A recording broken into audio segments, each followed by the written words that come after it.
찬송가 445장입니다.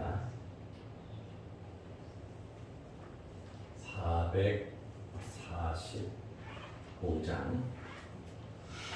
태산을 넘어 홍곡에 가도 빛 가운데로 걸어가면 주께서 항상 지키시기로 이 약속한 말씀 변치 않네. 하늘의 영광, 하늘의 영광, 나의 맘속에 차고도 넘쳐. 할렐루야를 힘차게 불러 영원히 주를 찬양하리. 캄캄한 밤에 다닐지라도 주께서 나의 길 되시고 나에게 밝은 빛이 되시니 길 잃어버릴 염려 없네. 하늘의 영광, 하늘의 영광, 나의 맘속에 차고도 넘쳐. 할렐루야를 힘차게 불러 영원히 주를 찬양하리.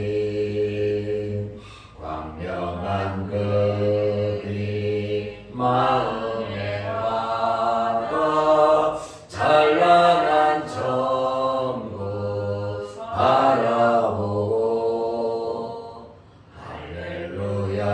할렐루야를 힘차게 불러 날마다 빛에 걸어가리. 하늘의 영광, 하늘의 영광, 나의 맘속에 차고도 넘쳐. 할렐루야를 힘차게 불러 영원히 주를 찬양하리. 사도신경으로 우리의 신앙을 고백하겠습니다.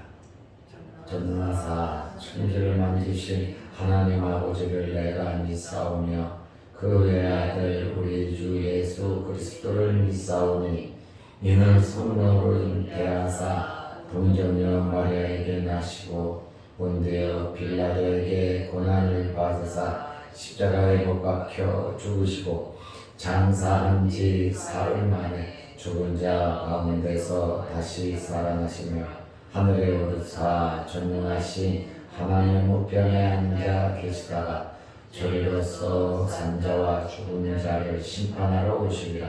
성령을 믿사오며 거룩한 공회와 성도가 서로 교통하는 것과 죄를 사하여 주시는 것과 몸이 다시 사는 것과 영원히 사는 것을 믿사옵나이다. 아멘. 하나님의 말씀 마태복음 1장 16절 17절 말씀 보겠습니다. 마태복음 1장 16절 17절 말씀입니다. 야곱은 마리아의 남편 요셉을 낳으니 마리아에게서 그리스도라 칭하는 예수가 나시니라. 그런즉 모든 대수가 아브라함부터 다윗까지 연례되어 다윗부터 바벨론으로 사로잡혀 갈 때까지 연례되어 바벨론으로 사로잡혀간 후부터 그리스도까지 연례되더라. 아멘. 17절 말씀까지 보았습니다.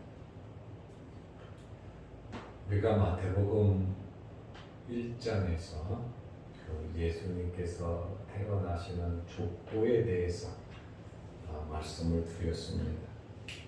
왜 아브라함과 다윗의 이름이, 두 사람의 이름이 대표로 나왔는가에 대한 말씀을 드렸고, 또 이 족보에 많은 사람들이 있는데 그 중에서 특별히 여인들에 대해서 유대인들이 이 족보에 여자들의 이름을 넣지 않는데 굳이 성경은 여자들의 이름 4명, 마리아까지 5명의 이름을 넣었는데 이스라엘 족보에서 좀 부끄러운 내용들이 기록되어 있었습니다. 왜냐하면 이것은 이스라엘 역사를 기록한 역사책도 아니고, 물론 역사적인 배경이 있습니다만은 누구 개인을 높이기 위한 회고록이나 자서전이 아닙니다. 이것은 하나님의 말씀이기 때문에 성령의 감동으로 그대로 기록을 했습니다. 그리고 유대인의 방식대로 14대씩 나누어서 이렇게 기록을 했습니다. 아브라함부터 다윗까지, 다윗부터 바벨론 포로까지, 바벨론 포로 이후에 예수 그리스도께서 태어나시는 그때까지의 이 족보에 대한 역사적인 기록을 했습니다. 특별히 마음 아픈 사건들은 바벨론 포로가 되었다는 사실입니다. 역사 속에 바벨론 포로가 되고 또 바벨론 포로에서 귀환하게 되고, 그러한 과정 속에서 이제 예수 그리스도께서 태어나시는 그러한 이 역사적인 배경을 가지고 있습니다. 왜 바벨론에 의해서 멸망이 되었는가? 그것은 하나님의 말씀을 떠난 죄를 범해서 그렇습니다. 특별히 우상을 섬기면서 배교했고, 이러한 종교 지도자들만 타락한 것이 아니라 고위 공직자들 타락했고, 하다못해 백성들 밑바닥까지 죄를 범함으로 이렇게 나라가 망하는 그러한 일들이 있었습니다. 그러나 나라가 망하기 전에 하나님께서는 예레미야 같은 선지자를 보내서 하나님의 말씀을 전했습니다. 회개하라는 겁니다. 수도 없이 많은 선지자들이 와서 하나님의 말씀을 전했지만 이스라엘 사람들은 그 말씀을 받아들이지 않았습니다. 회개하지 않았단 말이죠. 하나님께 돌아오지 않았다는 것이죠. 최종적으로 다섯 왕에 걸쳐서 하나님의 말씀을 전한 선지자가 예레미야 선지자입니다. 어제 말씀을 드렸습니다. 눈물의 선지자라고, 또 제사장 hil기야의 아들이라고. 예레미야는 요시야 왕 13년 때 말씀을 받아서 멸망할 때까지 5 왕이 통치하는 그 기간 동안 계속해서 하나님의 말씀을 전한 선지자입니다. 예레미야 선지자의 중요한 메시지는 바벨론에 항복하라는 겁니다. 바벨론이 계속해서 공격해 오니까 1차 포로를 BC 605년에 끌고 갔고, 2차는 BC 597년에 2차를 끌고 갔고, 계속해서 유다는 독립을 하려고 애를 쓴 겁니다. 하나님의 말씀보다도 바벨론의 저러한 악정에서 우리가 해방돼야 되겠다. 하나님께로 돌아오면 될 텐데 하나님께로 돌아오지 아니하고 친애국 정책을 펼친 겁니다. 애국도 바벨론에 의해서 전쟁에 대패하고 힘이 없었거든요. 전쟁에 패한 나라끼리 좀 연합해서 바벨론을 물리치려고 했지만 예레미야 선지자는 끝까지 항복하라고 말을 했습니다. 그것이 어제 말씀드린 대로 예레미야 38장 17절 18절 말씀입니다. 예레미야가 시드기야에게 이르되 만군의 하나님이신 이스라엘의 하나님 여호와께서 이같이 말씀하시되, 이 말씀의 엄청난 무게를 예레미야가 둔 것입니다. 만군의 하나님이신 이스라엘의 하나님 여호와께서 이같이 말씀하시되, 얼마나 강하게, 얼마나 간절하게 하나님의 이름 여호와, 엘로힘까지 다 또 만군의 하나님이라고, 이스라엘의 하나님이라고 이렇게 말을 하면서 항복하라는 거죠. 항복하면 너도 살고 네 손도 살고 네 가족도 살 거다. 다 산다. 항복하면. 하나님의 말씀이고. 그런데 굉장히 자존심이 상하기도 하고 패배한 것 같고 또 괴롭히는 나라에 항복한다는 거, 그거 참 쉬운 일은 아니거든요. 하나님의 말씀이면 우리의 자존심도 한번 꺾으시기를 바랍니다. 하나님의 말씀이면 내가 세운 이 계획도 한 번 더 되돌아 보시기를 바랍니다. 하나님의 말씀이면 우리는 우리의 삶의 전체를 한번 되돌아볼 필요성이 있어요. 내가 생각할 때 이것은 100% 맞고 내 성격에 맞고 내 성질에 맞고 내가 지금까지 준비한 거라 할지라도 최종적으로 하나님의 결제를 우리는 받아야 된다는 것입니다. 우리가 마음으로 모든 일을 계획할지라도 그 걸음을 인도하시는 분은 여호와 하나님이시라고 잠언 16장 9절에 말씀하고 있습니다. 예레미야 선지자는 만약에 항복하지 아니하면 이 성 예루살렘은 갈대아 사람 손에 넘어가고 이 성은 불사를 것이고 너는 그들의 손에서 벗어나지 못할 것이다. 하나님의 말씀은 여러분 간단 명료합니다. 하라 하지 말라. 하나님의 말씀은 간단 명료한데 우리들의 생각은 굉장히 복잡하다는 겁니다. 우리의 복잡한 이 생각을 하나님의 말씀을 펼쳐놓고 하나님의 말씀을 보면서 내 자신을 거울과 같이 말씀에 비추어 봐야 하는 것입니다. 그러므로 이 말씀에 순종하든 순종하지 않든 이것은 어제 말씀드린 것처럼 우리가 결정을 해야 할 문제인 겁니다. 내가 순종하든지 내가 안 하든지 이미 하나님의 말씀은 우리에게 주어졌다라고 하는 그러한 말씀입니다. 시드기야 왕은 신하들의 이야기를 들었습니다. 그리고 거짓 선지자들, 주변에 있는 선지자들의 말을 들었습니다. 그리고 예레미야를 감옥에 가두고 예레미야에게 마음을 돌려라, 다른 말을 전하라고 여러 가지로 예레미야에게 협박도 했지만 결국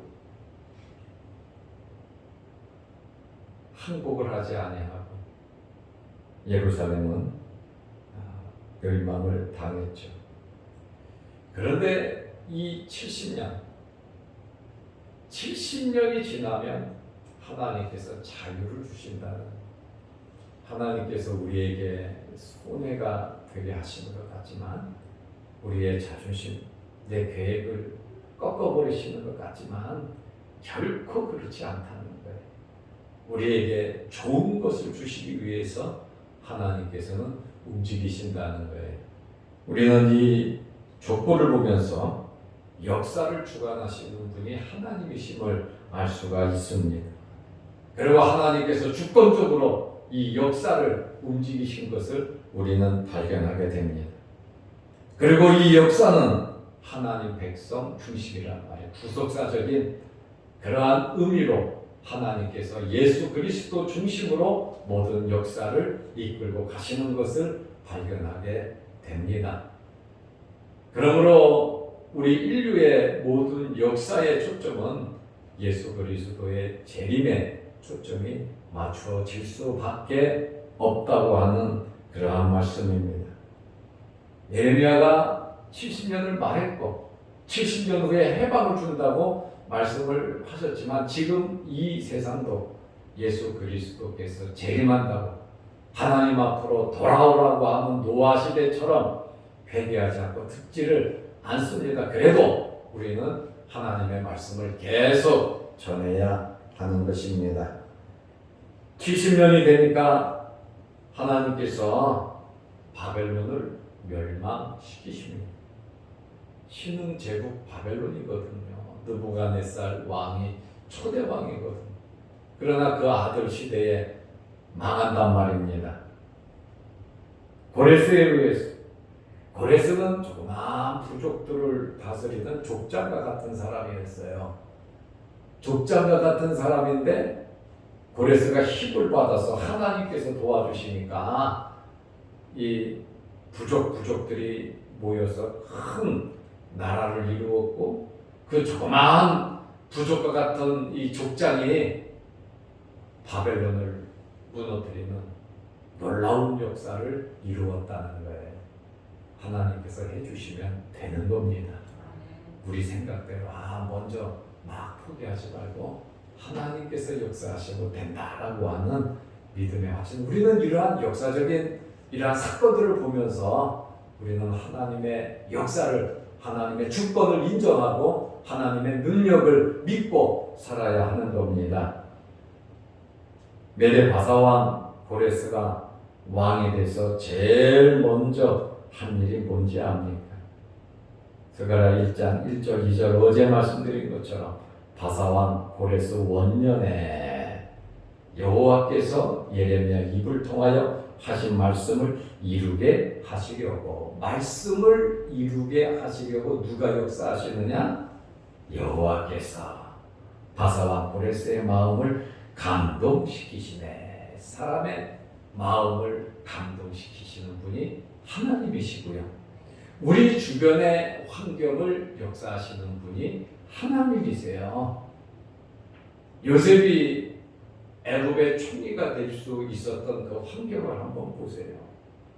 감옥에 들어가서 꿈을 꾸고 그 꿈을 해석할 수 없는 그러한 지경에 이르니까 술 맡은 관원장이, 잊어먹었던 사람이 그것을 다시 기억하고 말을 하잖아요. 하나님께서 주변 환경을 역사하신다는 거예요.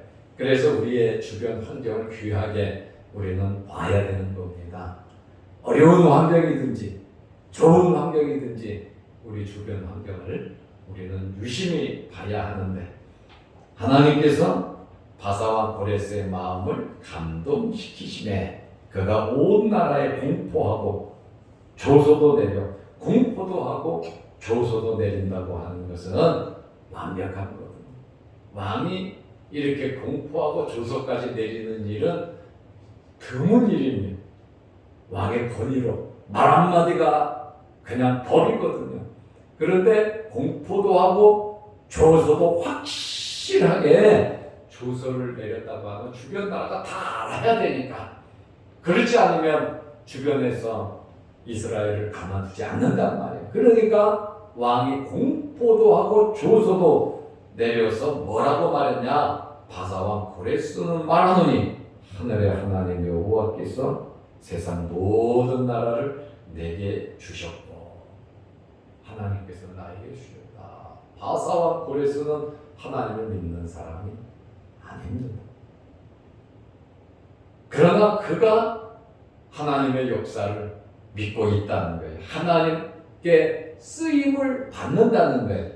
하나님께서 쓰는 사람은 꼭 믿는 사람만 쓰는 것이 아니라 안 믿는 사람도 쓰시고, 잠언 16장에 보면 악인도 악한 날에 적당하게 쓰신다 그랬거든요. 악인도 쓰신다. 안 믿는 사람을 통해서도 하나님께서는 역사하신다는 거예요.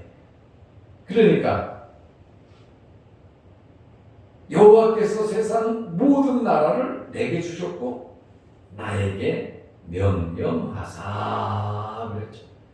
나에게 명령하사 유다 예루살렘에 성전을 건축하라 하셨나니, 하나님의 성전을 건축하라고 명령하셨으니까 이제 바벨론을 멸망시킨 메레바사 고레스 왕이 이렇게 명령을 하더라고 말입니다.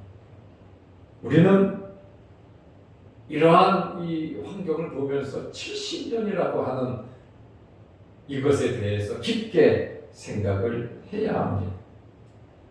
항복한다. 하나님의 말씀에 순종하는 것이 때로는 손해가 되고 속상할 때가 있어요, 우리 생각에. 그래도 우리는 순종해야 합니다. 왜냐하면 로마서 8장 28절 말씀에 보면 하나님께서 모든 일을 합력하여 손으로 우리에게 만들어 주시기 때문에 그렇습니다.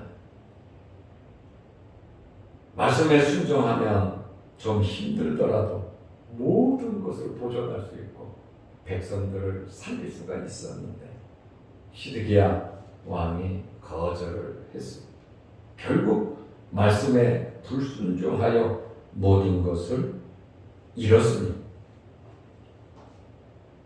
왕자들 전쟁에서 패해서 자기가 눈으로 보는 가운데 앞에서 자기 아들들을 다 죽였어요. 아들들 죽은 걸 다 보고 나니까 눈을 뽑아버렸어요. 그리고 쇠사슬로 묶어서 바벨론으로 끌고 갔단 말이죠. 그리고 거기서 죽습니다. 항복했다면, 하나님 말씀에 순종했다면 예레미야 선지자가 말한 대로 그대로 이루어졌을 거예요. 그렇다 할지라도, 바벨론에 의해서 멸망했다 할지라도 하나님은 하나님의 백성을 지켜주십니다. 어떤 환경에 처해지든지 하나님은 하나님의 백성을 꼭 지켜주신다고 하는 그러한 말씀입니다. 우리가 이러한 족보를 보세요. 하나님께서 훈련시키시잖아요. 그리고 하나님께서는 말씀하신 대로 이스라엘을 회복시키시잖아요. 그리고 예수 그리스도를 태어나게 하시잖아요. 그래서 16절 말씀에 보면 야곱은 마리아의 남편 요셉을 낳았으니 마리아에게서 그리스도라 칭하는 예수가 나시니라 그랬습니다.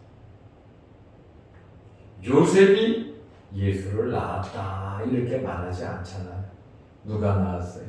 마리아에게서 마리아가 낳았다 이렇게 말하잖아요. 요셉의 씨가 아니라는 것이죠. 예수님은 성령으로 잉태되어 태어나셨습니다. 인간적인 관계를 통해서 혈통의 관계를 위해서 예수님께서 태어나신 것이 아니고 성령으로 잉태되어 처녀 마리아에게서 탄생하신 것을 분명히 밝히고 있습니다. 그래서 경배의 대상은 마리아가 아니에요. 요셉도 아닙니다. 우리의 경배의 대상은 예수 그리스도이십니다. 마태복음 2장에 보면 동방 박사들이 이방인들이잖아요. 동방 박사들이 유대의 왕을 경배하러 왔는데 그의 아버지는 요셉이고 어머니는 마리아인데 2장 11절 말씀해 보면 아기와 그 어머니 마리아가 함께 있는 것을 보고 엎드려 아기께 경배하고 그랬죠. 경배의 대상은 절대로 마리아가 아닙니다. 예수님을 낳았다고 하는 그러한 의미로서 존경도 받고 사랑도 받지요. 특별히 복을 받은 여인은 맞습니다. 예수님의 어머니 맞습니다. 그러나 예배의 대상, 경배의 대상은 절대로 아니다라고 하는 그러한 말씀입니다. 아기께 경배하고 꼭 말하는 아기께 예물을 드리는 그러한 모습도 설명하고 있습니다. 그리고 17절에 보면 모든 대수가 14대라고 말을 하고 있어요. 유대인들은 우리나라 사람처럼 족보와 혈통을 굉장히 중요하게 생각을 합니다. 마태는 이 14대를 나누면서 유대적인 배경으로 족보를 먼저 기록을 한 것입니다. 그리고 아브라함부터 기록한 것은 유대인들이 택함을 받았다고 하는, 그래서 이 마태복음은 유대인들을 중심으로 기록을 하는, 유대인들로 하여금 이 마태복음을 보고, 물론 이방인도 봅니다만은 예수 그리스도를 믿으라고, 특히 마태복음은 유대인들 중심으로 기록된 것을 알 수가 있어요. 그래서 구약 성경을 많이 인용을 했어요. 왜 인용을 했냐? 예수 그리스도는 메시아라고 하는 사실을 알리기 위함이었습니다. 그래서 마태는 약속의 백성, 선택된 백성 아브라함부터 기록을 했고, 누가는 그의 반대, 누가는 예수님부터 거꾸로 올라가요. 거꾸로 올라가서 아브라함으로 해서 끝나는 것이 아니라 올라가다가 노아가 나오고, 올라가다가 아담이 나오고, 아담 그 위는 하나님이시다 라고. 누가는 의사잖아요. 누가는 또 이렇게 헬라 사람이나 이방인들을 중심으로 해서 전체적인 역사를 이렇게 기록을 했습니다.